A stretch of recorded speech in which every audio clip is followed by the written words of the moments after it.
The stunning Pertamina Mandalika International Street Circuit welcomed MotoGP through its doors for the very first time as the season's second test got underway in Racing Mad, Indonesia.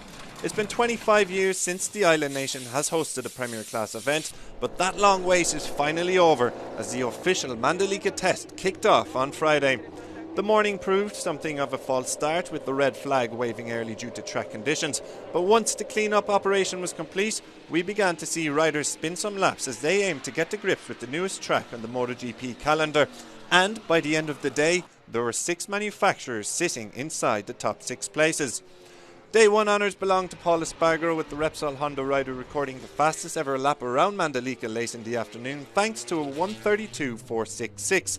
That time gave the Spaniard 3 tenths to spare over the previous best lap time set by Toprak Razgatlioglu when World Superbikes came to visit in 2021.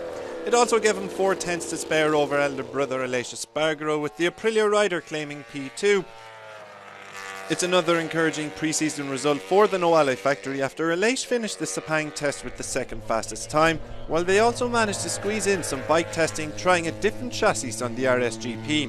In third is Brad Binder, with the KTM rider showing some early promise in Lombok.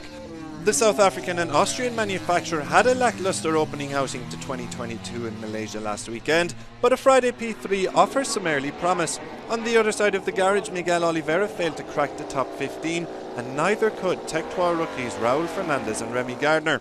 They did manage to get some testing in though, with the RC16 spotted with the big new air intake at the front of the bike.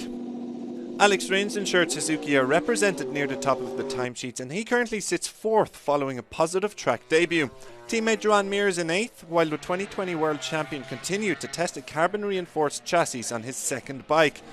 Current World Champion Fabio Quartararo was the best of the Yamahas. The Frenchman completed 86 laps, the second highest amount after Johan Zarco's 96, while the Iwata factory weren't spotted testing much equipment, instead focusing on learning the ins and outs of the circuit.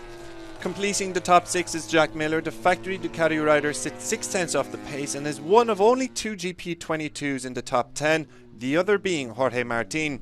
Like Yamaha, the Bologna Bullets' focus was on track time rather than new equipment, but there may be slight concerns over championship contender Pecco Bagnaglia's opening day.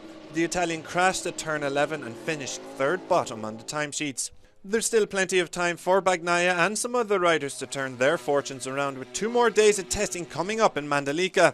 It should prove ample time for everyone to find their feet at the new Indonesian circuit, and you can stay up to date with all the action and hear from the riders themselves across the weekend on MotoGP.com.